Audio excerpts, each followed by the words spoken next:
In the book, you point out how classical accounts of the atonement are often caricatured. So when you read someone like Anselm, the medieval theologian, or the church fathers, you often get a different picture, sometimes a very different picture than when you read secondary literature about these figures.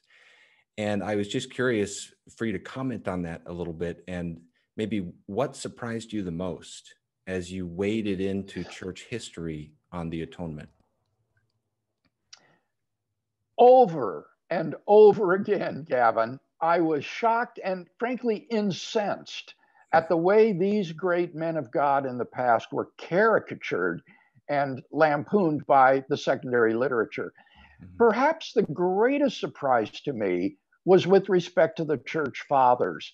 I've always been taught that the church fathers were addicted to the ransom theory of the atonement, that God sent Jesus Christ as a ransom to Satan to free us as hostages from bondage. But Satan couldn't hold Christ because he was divine, and that therefore he broke the bonds of death and hell and Satan himself.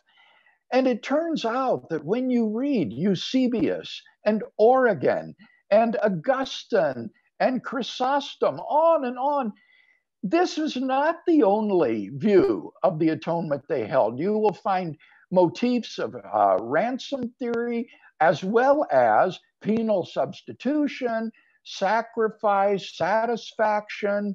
All of these different elements are to be found in the church fathers that are found in the New Testament.